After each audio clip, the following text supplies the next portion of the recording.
This is Guy, and this is So Meta. So meta. Hi, this is Luca, your host here at So Meta. I'm also a coach and hypnotherapist at LucaMindCoach.com. Today with us we have Guy Gane. Guy is a mentor for business owners, a speaker, an author, a leader. Guy, thank you for being on the show today. Thank you for having me, Luca. I appreciate being here. So your story is very interesting because you have had many successes, especially in the business world. And then life took a turn you didn't expect and you ended up in prison.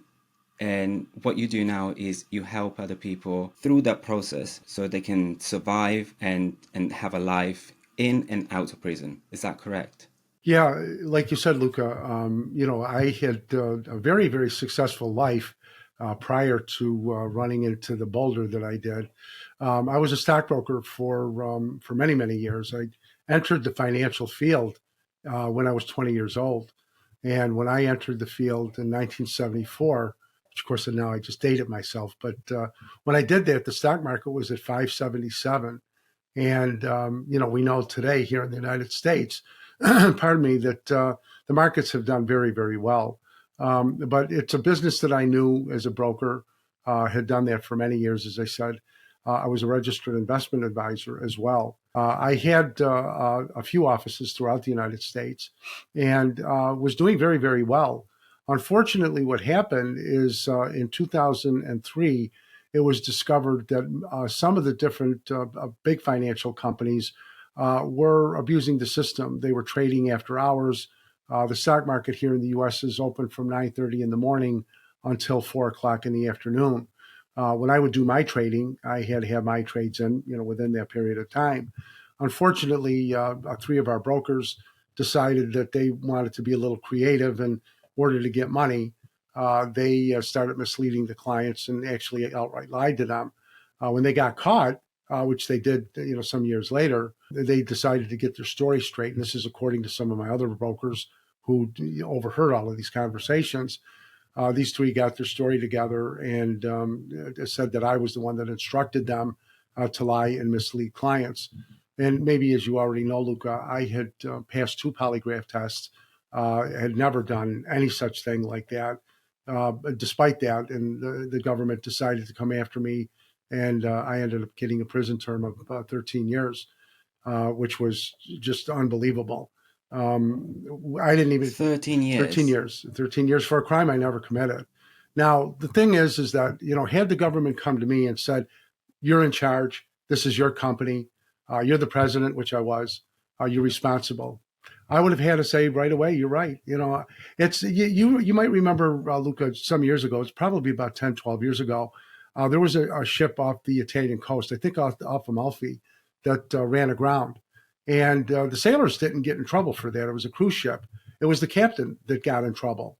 And that's the way it should be. The captain is the one who's in charge of the ship. It's his responsibility. It was my responsibility for what my brokers had done.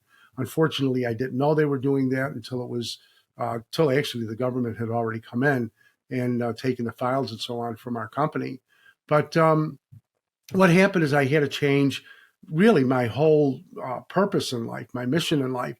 Up until that time, it was to help people make money. A lot of people lost money because of what had happened. And one of the ironic things, Luca, is that the money that had been raised in that period of time as we were building this new company, I had already gotten the permanent funding to pay everybody back. And the day that the government came in, this goes back to 2008, the day that the government came in was the day that the attorneys for the other party that had bought interest in the company, we hit the permanent funding. That was the day they would have gotten their money back. So that was a little ironic that had all happened. Hi, this is Luca from So Meta. I want to talk to you about the paid partner of this episode, BetterHelp. I've been in therapy for most of my life, since I was a child really. The benefits of therapy are so profound and really help us live better lives. That's why I chose to become a therapist myself, to help others. But therapists also go to therapy, and when I need to talk things through with a professional, I choose BetterHelp. When my mum had cancer, I needed to talk to someone to unravel my thoughts, my worries. I was traveling a lot and I spent a lot of my time commuting, or I spent it with her, looking after her, supporting her. That meant I was away from my home, from my friends, from my routine. My life was on hold and I didn't have a support system for myself. That's why BetterHelp was the best choice for me at that time. All I needed was my phone or my laptop and access to the internet. I didn't need to travel to someone's office. I didn't have to scroll through endless directories, and I didn't have to break the bank either. After a short questionnaire, BetterHelp matched me with a credentialed therapist based on my preferences within 48 hours, which is usually how long it takes to get matched. But if for whatever reason you want to change therapist, you can do so with a click. It's that easy. I love that I could book and manage my appointments based on my schedule. And I could even access group therapy sessions that are organized by topic. BetterHelp made it easier for me to look after myself when I was looking after my mom. If you need support, let BetterHelp connect you to a therapist. Visit betterhelp.com/SoMeta or use the code SoMeta and enjoy a special discount. And now, back to the show.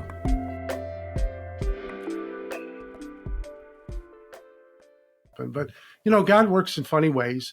And I argued with the government for years, actually, that I didn't do this, that, I, in fact, was innocent of what they were saying. But as I said, I ended up getting indicted and eventually getting sentenced to 13 years in prison. I was actually in prison for 9 years, and I've been home now for 4 years this month. And during that period of time, I really had to take, as you can imagine, a very, very strong look at what direction my life was going to go. After everything happened, I was a defeated man. I mean, I was a wounded animal in every sense. People spit at me. People pushed me around physically. I went from a guy who was making a considerable amount of money every year to having nothing. The government took everything that I had, all of my money, all of my assets, my homes, everything. They took everything from me. The media, the newspapers locally, painted me with the brush that the government gave them to paint, which was I was a conniver, I was a scam artist, Gane was this, Gane was that. But again, when I was in prison, as I said, I really had to change direction and decide that I couldn't go back into the business that I knew and that I loved. I had to do something else. And my whole life, I've been the type of person that wanted to help other people, which ironically, ended up hurting all of these people that had invested in our company. But I was always the person that wanted to help people. And I decided what would be the best way to do that. I wrote 2 books while I was in prison. I've written another one since I've been home. But what I've done now is, as you mentioned at the top of the show, is I'm a performance coach. I'm also a business consultant. And as I say to businesses that I help, and I don't do that a lot because I am so busy, but the businesses that I do speak with, I really come from the position that anybody knows how to create a business, to start a business. But it's really important to know what not to do in a business. And those are the things that I'm qualified to do. One of the things I say to people in that section of my business is that be friendly with your employees, but don't become friends. Because unfortunately, when you do, and I did, when I became friends with some of the folks that worked for me, some of the people that I probably should have let go over the years, I didn't because they were friends. And my company, I had an in-house attorney. I had in-house an accountant. I had compliance managers. I had everything that needed to be in place to make sure that what happened would never happen. And in fact, of course, now we know that it did. But, my story, Luca, is not one that poor me and they did me wrong or any of that. That's ridiculous. And the people that lied to protect themselves, I certainly understand that. It's that fact that we all know that a drowning person will actually drown the person that's trying to save them. And that, I've forgiven anybody that had lied or said what they said. I understand. And I have no room in my life for bitterness to anybody. My purpose, as I said, is to help others. And if I'm going to do that, I've got to make sure that I myself am in a good place, and I am. So at this point in my life, Luca, I really do try to, direct people, guide people, coach people, into becoming the best that they can be. And as I always say, that it's funny that if you needed to have heart surgery, you have an option of going to the top surgeon that graduated #1 in his class at Harvard last year, or you have the option of going with the doctor that has been doing this for 30 years. Who would you rather have operate on you? And I think most people would agree, the person that has experience. And that's really where I come in. It's that experience that I've had that I try to generate to the folks that I deal with and help them become the best that they can be. Yeah, I mean, that makes sense, especially with the experience you had. 13 years in jail, in prison, is just mind blowing. Yeah. I don't actually know how people get over a sentence like that. But I think, that's probably what you do, and that's why you do it, because that's one of the hardest thing to wrap your head around, and you're there for the people that actually will get sentences like that, and you will help them and their family through that Right. journey, right? Yeah, Luca, if I could, talk about that for a little bit. Every day that I was in prison, I remember thinking this would be so much easier if I had actually done the crime.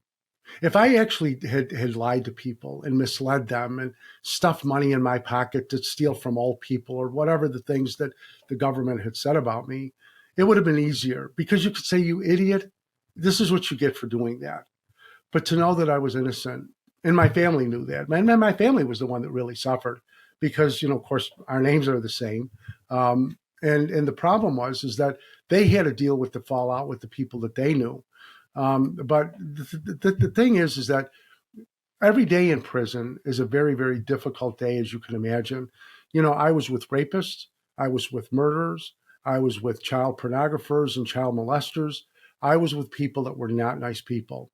But I also was with people that were good people too. And I know that sounds crazy, but in the United States, we have 5% of the world's population, but we have 25% of the prison population of the world in the United States. We have a senator here, he's retired now, Senator James Webb from Virginia, who once said either the United States has the most amount of criminals, and I'm paraphrasing, the most amount of criminals in the world, or we're doing something very, very wrong. And, I agree with that, obviously, from going through it. But again, like you said a minute ago, what I've tried to do is to help people like me who were going into prison. So while I was in prison, I created an outline to be able to help people that were going into prison to at least kind of know what to expect. Because when I walked through that door, I had no idea. I mean, we've all heard stories about what goes on and so on, but until you experience it, you really don't know what that's like. And when I walked into prison that day, I was overwhelmed. I thought, you've got to be, I can't believe I'm going to spend all of these years here. And being a white collar offender, it was something that was never on my radar. I think that if you're a person that is always violating the law, drug dealers, something like that, organized crime, I think what happens is you accept that could happen. You accept that you can go to prison. You accept the fact that you could get shot. You accept the fact that you could die, get killed. And you accept that to do what you're going to do. When you're a white collar offender, in many cases, this was never on the radar. And, there's an urban legend that everybody in prison says that they're innocent. They find Jesus and they get tattoos. And that's not really true. I mean, people certainly do all of that. But, it was surprising because a lot of the people that I spoke with had said, I was an idiot. I shouldn't have done what I did. I kind of knew what I was doing, but I did it anyway. But there were, in fact, a handful of people that I met that, like me, were innocent. There were others that were totally oversentenced, which I believe, even if I was guilty, I was oversentenced. And it was funny, Luca, because even my case managers in the prisons that I was at 4 different places while I was in prison, all had said the same thing. This is ridiculous. How did this happen? I've never seen a sentence like this. So, when all of this transpired, though, this was right at the time that Bernie Madoff had gotten in trouble. And, maybe that was the reason that they decided to be so harsh with me. But again, I've always been a faith-filled person. And I became more so when I realized in prison that God had my back and that I truly was blessed while I was there. But the thing is that in prison, respect is the most valued quality that you can have. And that's something that's a big deal in prison. So all of these things, this foundational strength that I needed to get and needed to acquire in order to survive, I've taken that discipline and I've tried to put that out to the people that I help. And I work with people. I'm a performance coach, as you mentioned, and I only work with 12 people a year.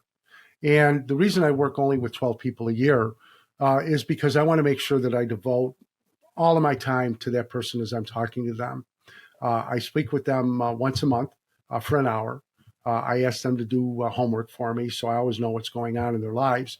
But I really do feel that if I'm able to devote my full attention to each one of them and not scatter it out with 30 or 40 or 50 people just to make money, I would be doing them a disservice. And I want to make sure that I go down deep with them and really, really help them.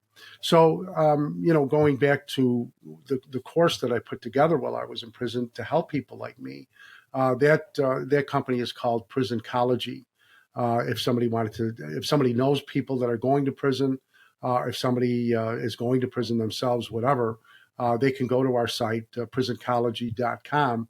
And what we do is we help that person to acclimate themselves before they go to prison. And we also help their families as well. We have a board of directors that is all over the United States. Some of them are law enforcement. Some of them have been people that have been in prison.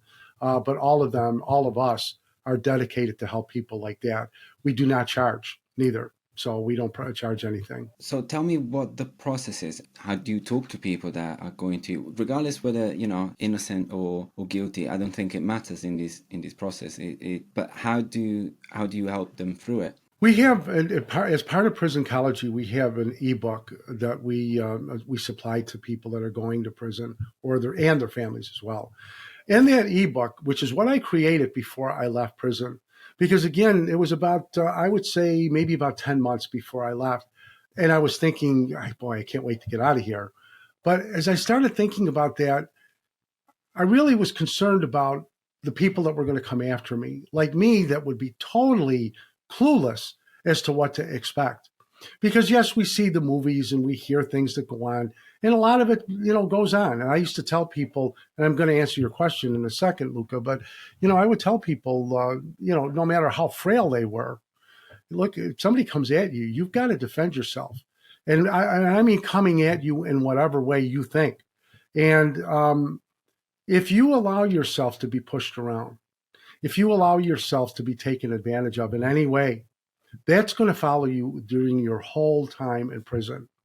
And you cannot allow that. And I would tell people, look, if this happens, if somebody comes at you in whatever fashion, you've got to defend yourself. Yeah, at least try, because then you become an easy prey. Exactly. And then and for the entire time you're there. Luca, that I tell everybody this, that in prison you're either the predator or the prey. When I went to prison, I was an older guy. I was a guy that anybody over 40 is considered old. But, I was not going to be the guy that was going to be picked on.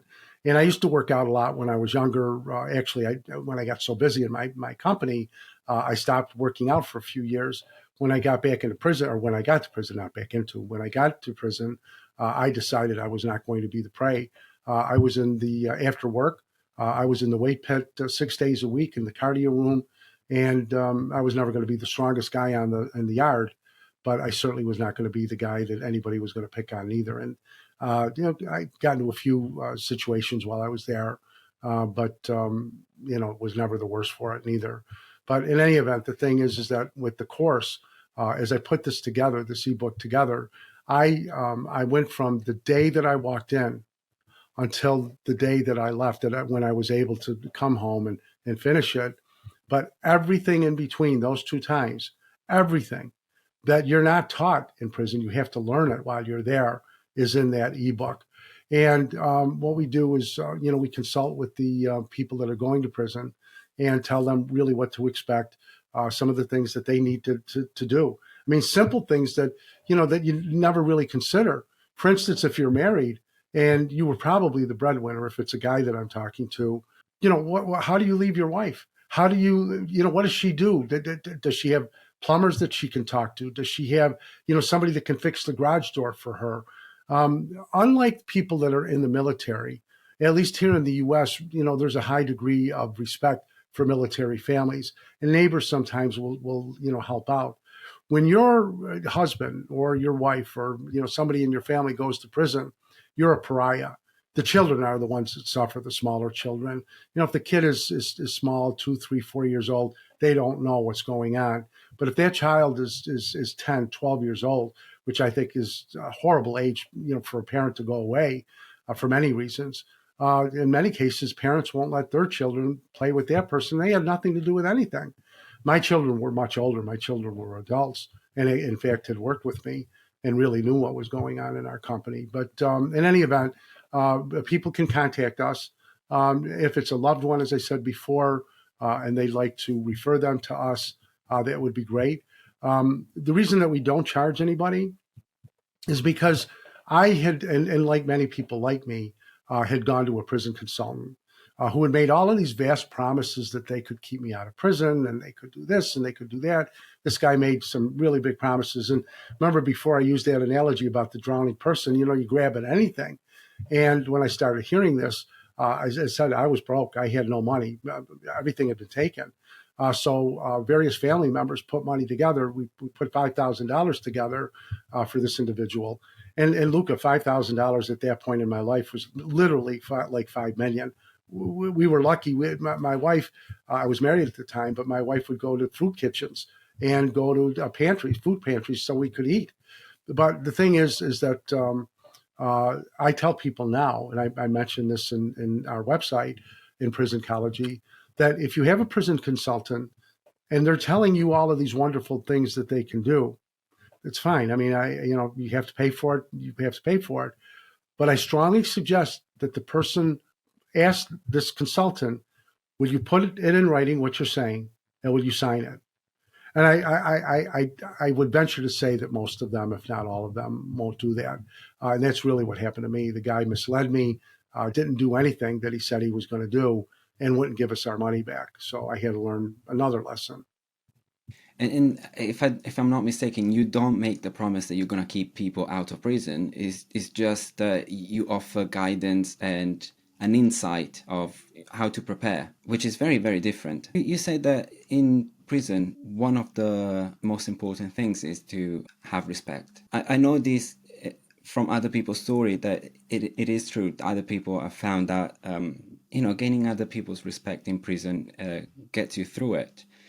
And the way that I know other people have done it is, to work in the kitchen, for example, or to become some sort of counselor. So if anyone is trying to take their lives or whatever, they will be there and talk to them, or do some kind of activities where you're seen as a leader. So how did you gain respect in prison? In prison, Luca, people think, and well, let me back up. In prison, you can be anything you want. You can be a PhD, you can be a doctor, you can be a real estate mogul, you can be a multimillionaire. But you know what? The only people that you're fooling, the only person that you're fooling is yourself. And I knew guys that came in and were bragging about this and that about themselves. You can tell. You just can tell. And, one thing that inmates don't like are liars. And that you lose respect when you start shooting your mouth off. So, one of the ways that I was able to help people and how I gained respect is, first of all, I never lied to people.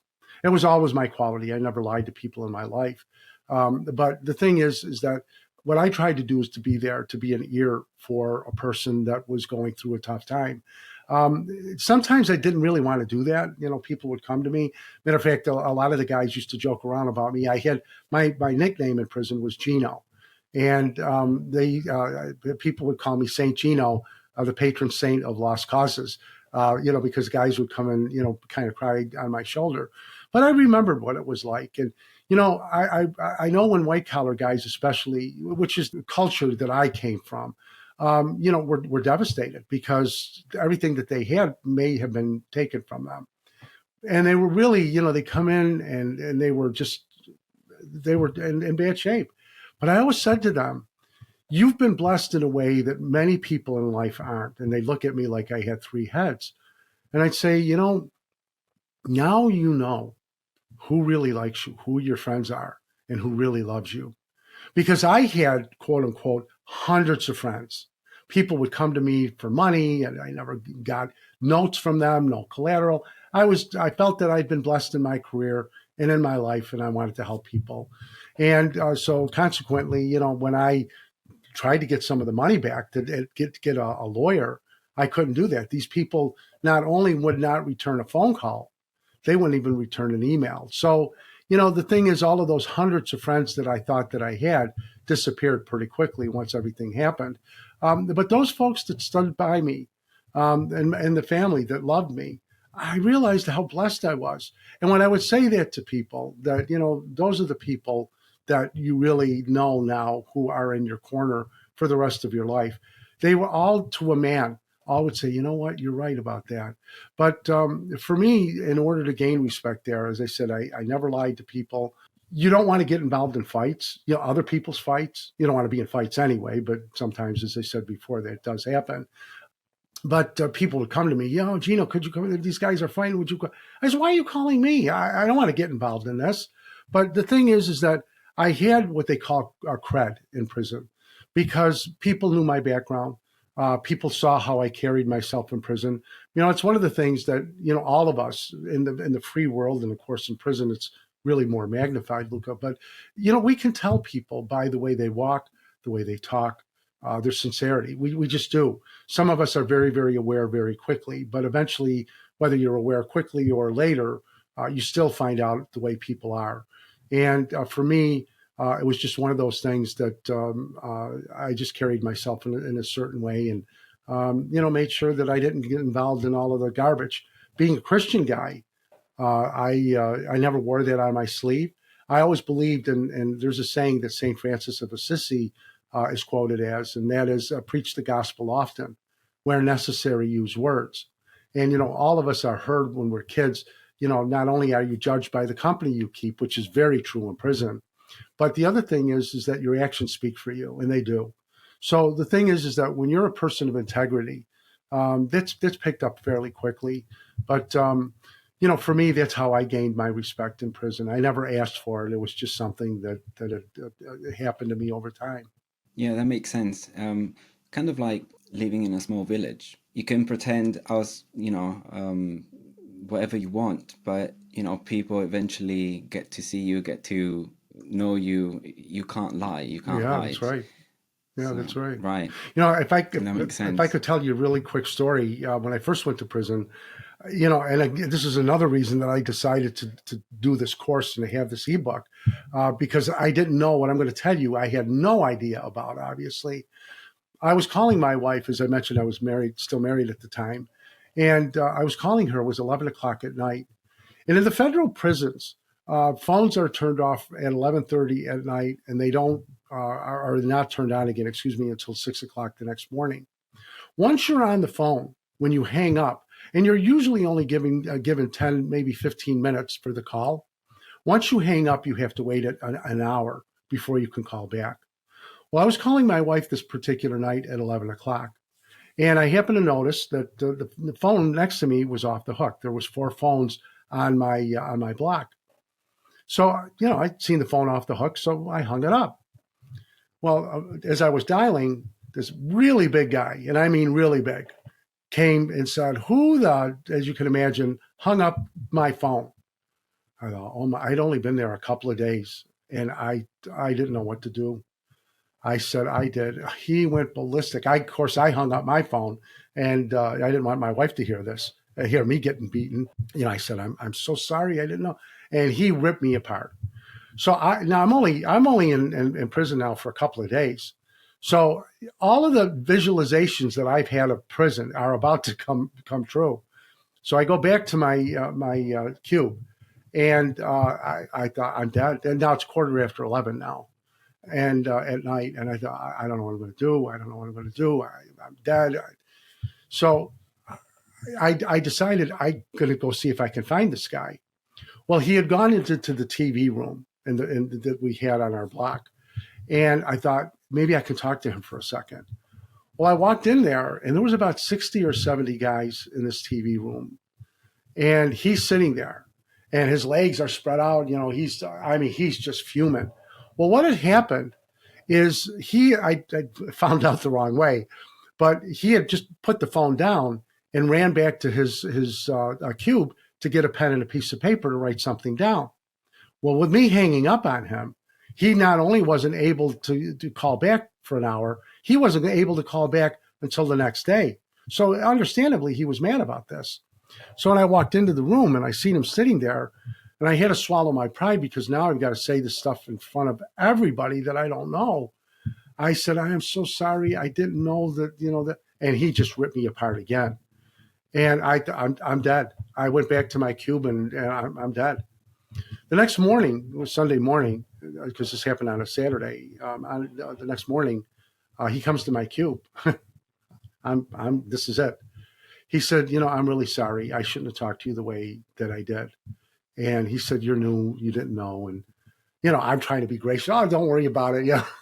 We shook hands and, actually we were, good with one another the rest of the time I was there. A few days later, I went into the TV room. And the TV room generally, Luca, is where the problems in prison start. People think that they sit in somebody else's seat and they don't want to get out. Seats are done by seniority. They just are. And somebody will be a jerk and say, well, I'm going to sit here. Well, they get a beating. They go to change the channel on the TV. There are only certain people within that prison of the inmates that can mess around with the TVs. And whatever they want to watch, that's what you're going to watch. But they have that right to do that. Again, it's gained over a period of time. So there was a young guy sitting there, and I said that in this particular facility, was like picnic benches, small ones. But, he was sitting there writing, and I said, do you mind if I sit here? No. I said, you can sit there. So I sat down and, trying to act cool. And I'm looking at whatever program was on. He said, you're Gino, right? And I said, yeah. He said, man, he said, you got a lot of respect in this place. I said, what? I said, what are you talking about? He says, the other night you came in, the guy who I had done that to, it turned out his nickname was Midnight. And he said, when you came in and apologized to Midnight, and when Midnight ripped you apart, when you left, all of us jumped on him and said, this is a guy who's brand new, meaning me. This is a guy who's brand new that has no idea what he was doing. And he came in, not only apologized to you in front of all of us, and you ripped that man apart, and what you did was wrong. And he said everybody in here jumped on him about that. That's why it turned out that this guy came over the next morning and said he was sorry. And from that point on, I had a lot of respect because of that. Because people said, this is a guy that owns up to what he's done. This is a guy that doesn't lie. I didn't make excuses that, it wasn't me. I didn't do it. I owned up to it right away. But I realized, Luca, at that moment that God had my back.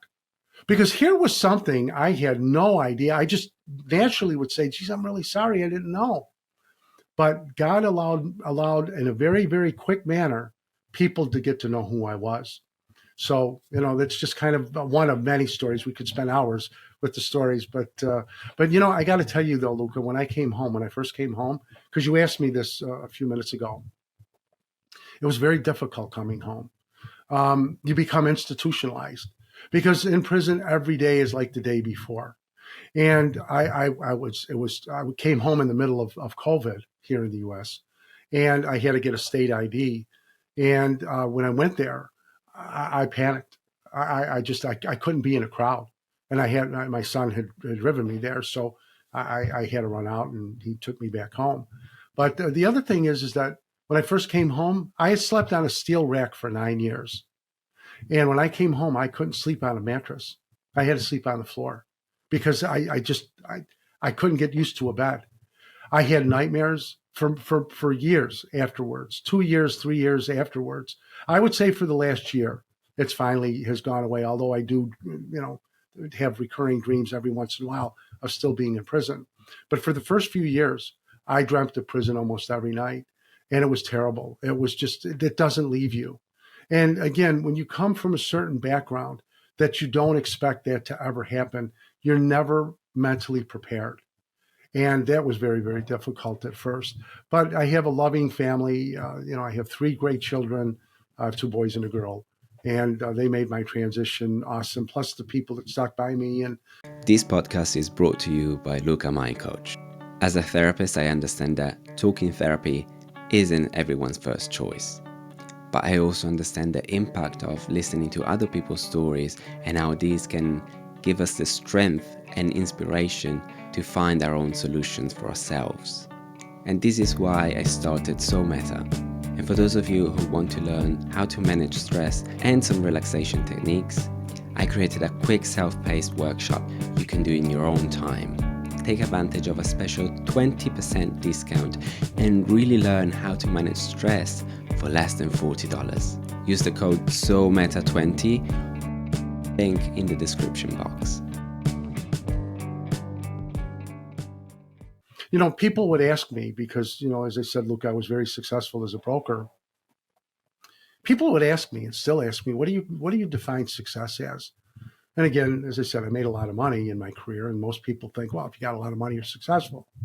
Success is putting your head on a pillow at night, knowing that somebody out there loves you. That's success. Love is success. And when you have somebody that loves you and cares about you and cares about the things that you go through, that is success in life. And always, that's, as I say to people on our deathbeds, I have never known or heard of anybody that says, you know what? I wonder, what did the market do today? How much money is in my account? What's the interest rate that I'm getting? They don't care about that. It's love. Love is what makes us human beings. Love is what we take with us when we go from this earth. And the thing is that if you have love in your life, you have it all. I love that. Thank you so much for saying that, because it is one of those things I like to talk about on these podcasts is success. What people define success, and it's different for everybody, and it's almost never what actually society defines as success. We are taught since we're in school that success is getting the best grades, that being the best of the bunch, having the most money, having the best job, having the most possessions. And actually, when you really talk to people, they don't really care about. Of course, they care about that because it makes life easier, but that's not success. And most of the people I've talked to, they define success as something intangible, something you can't buy. It's love, it's happiness, it's that kind of stuff. So I'm glad that you say that too. Yeah. It was funny because before I went to prison, before I got in trouble, that I equated success with, everything that I had. I worked hard for what I had. I had a lot of money, was making a lot of money, could pretty much buy whatever I wanted. And if you would have asked me back then, what do you define success? Well, I'm living it. I have it. I had a boat. I had beautiful cars. I had a beautiful home. I mean, I had all of the things that people, talk about about having a successful life. But I learned. And, as much as I hated being in prison, I'm very, very thankful for it because it was able to adjust my life in a direction that, 20 years ago, I would have never, ever thought that I would have been. And I think it's important that people realize that, when you have love in your life, you really do have everything. Obviously, our health is important. But when it comes to money, when you would ask somebody, what do you want most in life?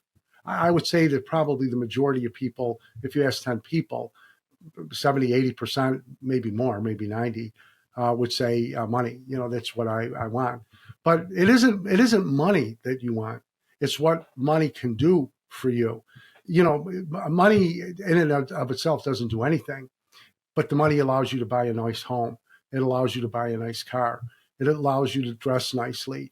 And money needs to be in our lives, but it needs to be constantly rotating in our lives. And it's what you can do with your money. I mean, we know so many multimillionaires that, have a great life and they've worked hard to get to where they are. And, we hear more and more now how these folks are helping other people and donating to charities and so on. And that's awesome because, they've been blessed, whether they believe it or not, even though they worked hard to get there, they've been blessed to be at that position. Because a lot of people, most people, I think, work hard, but they've been blessed in a particular way to be able to get that kind of money and to get those kind of riches and to be able to help other people, which a lot of these folks we're finding out, are doing. That's a wonderful thing, a wonderful quality. And, Luca, people ask me, how are you happy? How can you be happy? What's the secret to happiness? And when I speak to groups at the beginning of my talk, I say, ladies and gentlemen, I am going to absolutely guarantee you that I will share with you how to be happy. And I can guarantee that I will make you happy by the end of this program. And of course, they look at me like I'm nuts. But I will tell you the secret to happiness that I tell everybody. If you want to be happy, and this is for you, for me, for your listeners, your viewers, if you want to be happy, do something nice for someone else. Buy a hamburger for them. Pay a toll for them. If you're in line and you're paying a toll, pay for the toll of the person behind you. If you're at a restaurant and a person's digging in their purse or their pocket to get changed and pay for what, just pay for it. If you really want to have a feeling of happiness and a fulfillment, help somebody else. At Christmas time, we should do this at any time, but at Christmas time, if you really want to give yourself a Christmas gift, go to a grocery store and stand in line and watch for the person that doesn't look like they're doing all that well, especially if they have to put things back. Go up there and pay for that. Just say, don't worry about it. I've got this. Or maybe go to the office and, you give, some gift cards out because you can buy store gift cards for groceries and just give them out. You want to be happy? Help other people. Yeah, and sometimes, I totally agree with what you're saying, but sometimes it's not.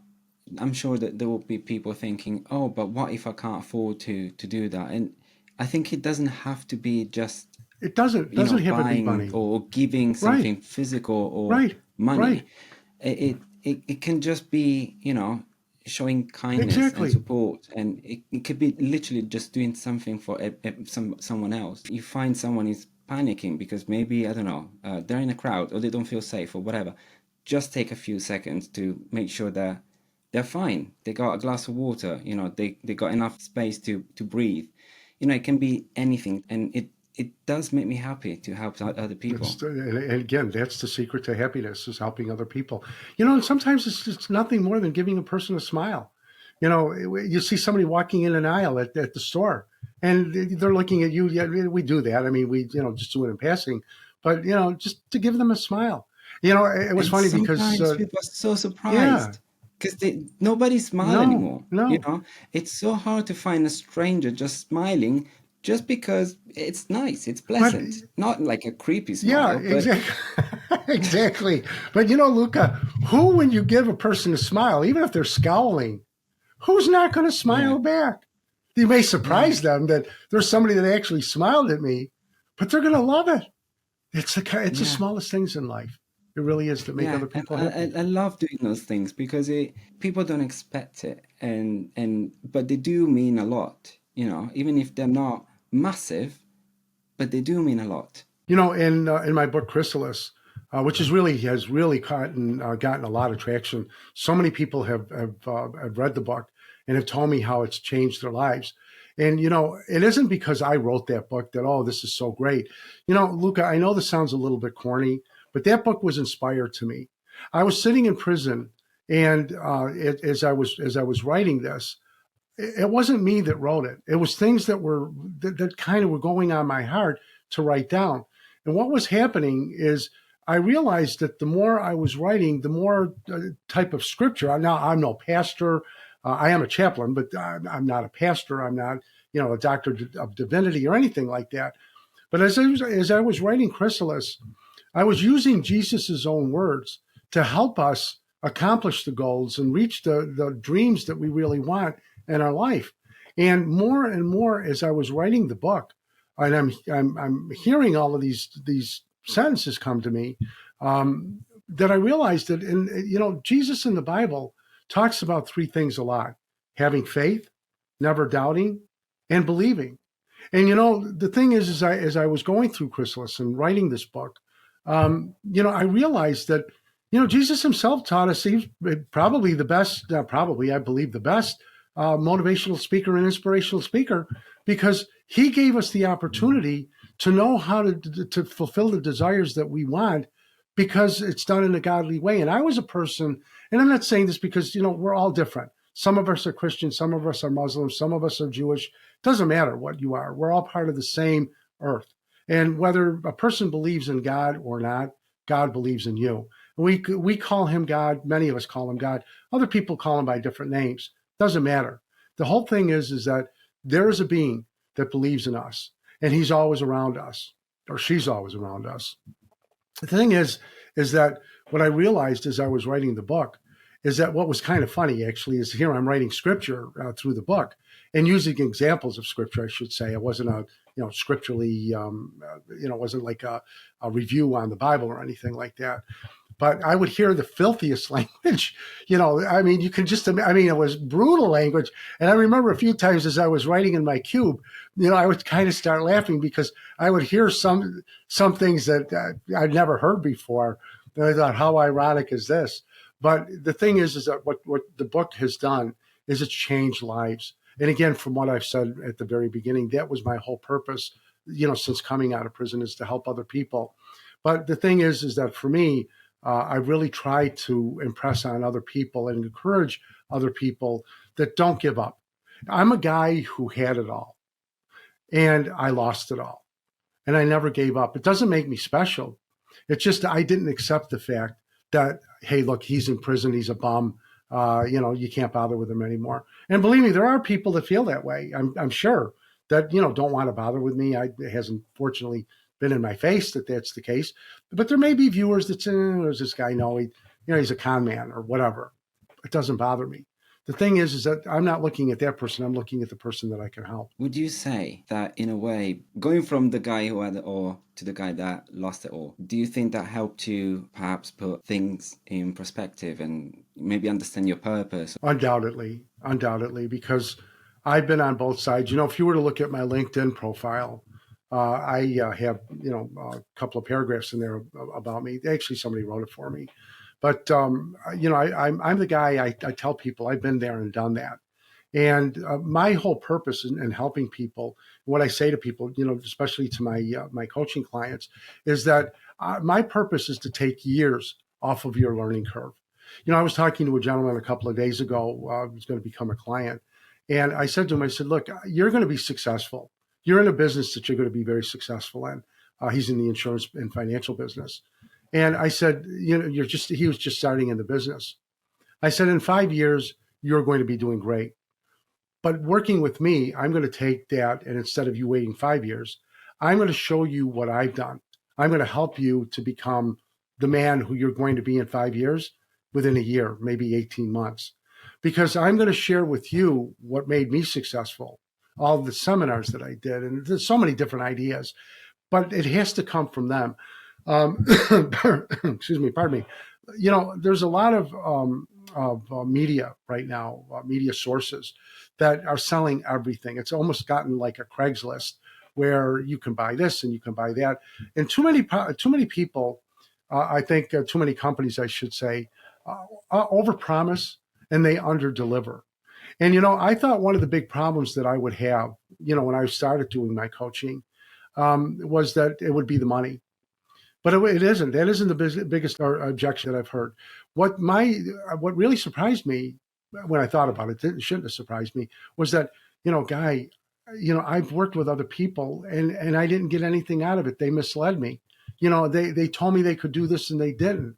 And I've said to everybody, and I would say this obviously to the viewers as well and the listeners, when I work with the client, it comes from them, not from me.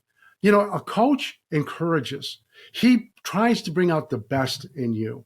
doesn't give you, doesn't say, here's the football, I'm going to move all the people to the side and you just have to run down and put the football in the goal, or kick the goal into the soccer net, or, make the basket, or whatever. That has to come from you to be successful. My method is to show the person that they have it within them.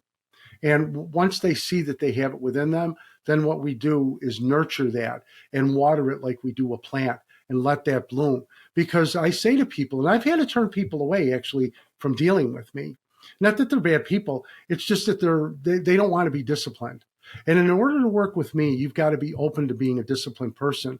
And I'm talking about discipline, Luca, in body, in mind, and in spirit. Because if you cannot discipline yourself, you are not going to be successful in your career. I know that for a fact. People expect, and we could go on and on. I know our time is limited, but people think that when they pray, that they should get whatever they pray for. And I tell people, or shared with people in the book Chrysalis, that, we have to do our part. The Bible tells us that, God makes sure that the birds in the air eat and the flowers, bloom and so on. But they all have to do their part. The bird doesn't sit in his nest all day and somehow miraculously food is there. He has to get out of the nest and go and find it. And the plant has to have the photosynthesis in order to be able to continue to grow. Those are things that we all need to do. So in order to be, again, if we talk success about our career, in order to be successful in our careers, we have to discipline ourselves in a way to do the things that no one else wants to do. Because if everybody was successful, or if they wanted to take the shortcut, the thing is when I say when everybody wants to be successful, if everybody wanted to be successful, they would do the hard things. But we don't. We're human beings. Human beings are motivated by two things, either by pain or by pleasure. We'll do anything. We'll do most things to try and get pleasure, but we'll do everything to avoid pain. And the thing is that in order to grow, it's the pain that you have to go through. What I went through with the pain that I had to go through in my particular circumstance, I believe I was weaned like a baby was weaned. Pain, the birthing process is always hard. And I had to go through that. But it's those experiences that I have that I'm able to help other people. The Romans put it the best way, I think. And they had a saying that a wise man learns by the experiences of others, a fool by his own.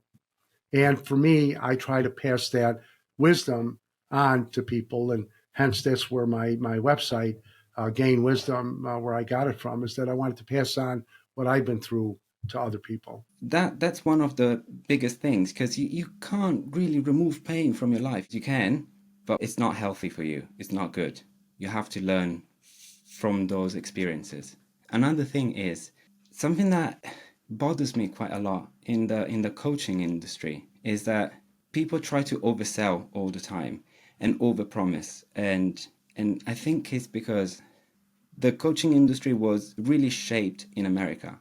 And America has that mentality of having to sell and promise. And, it's all about capitalism. It's all about making the most money. It's all about packaging something and give a product to somebody so they can buy it. And a lot of the time they say, oh, coaches need to sell results. And you say something that it's very true. I don't sell results. We don't sell results. You can't promise as a coach or as a leader or as a helper that the other person will achieve some kind of result, because it's the other person that has to do the work. You can help them, you can support them, you can guide them, you can give them a blueprint, but you can't physically make them do things. This is not how it works.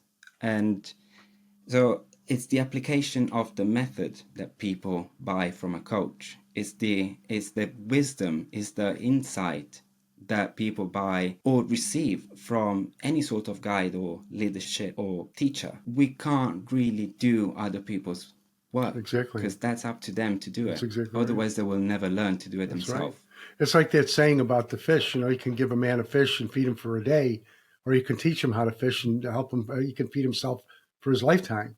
And it's so true. And you're right, because a lot of there's no such thing as quick fix. Not that it's not going to last. Might last for a little bit, but it has to be down deep. It has to be down into the DNA and every cell in your body that I equate that to a sailor on a ship. That if you went up to a sailor who's been sailing for many years and said, you look really seasick. I think you're going to get sick. Man, you don't look good. I mean, he would look at you like, what are you, out of your mind? Because he knows. Not that he thinks he can sail or he thinks he can work on a ship. He knows he can. And that's the difference between thinking that you can and knowing that you can. Yeah, absolutely. One thing that you said is that when you left prison, and I think this is something that a lot of people will be able to relate to because I think it's the same in most countries of the world. There isn't really an infrastructure that helps people that have been into the prison system into be rehabilitated to life outside prison. And life outside prison, sometimes it becomes harder than life in prison because you don't have the support you need. People don't relate to your struggle. A lot of the time people look at you in a bad way because they think, oh, you've been to prison, you must be bad. And life becomes really a challenge for those that have left prison. I know in America it's like that. Definitely in the UK it's like that. What do you think is helpful to know about how to restart life after prison? Luca, So meta. what good was that going to do throwing me in prison? People are set up for failure when they come out of prison. And that's one of the things that we do with Prison-cology is to help them overcome that. And you're gonna work and you're gonna pay everybody back. That's justice. Not giving me 3 square meals a day. And You deserve so much respect for not just going through this with so much dignity and trying to make something out of you. the quote that I kept on my locker every single day that I was in prison: all things come together for good to them that love God and are called according to his purpose. And I looked at that every day. You're going to make me get emotional. I don't want to do that. But I look at the sky because I couldn't see it for so long before I had a heart attack. I actually died. They brought me back with the paddles. Life outside prison, sometimes it becomes harder than life in prison. What do you think is helpful to know about how to restart life after prison? Luca, So meta.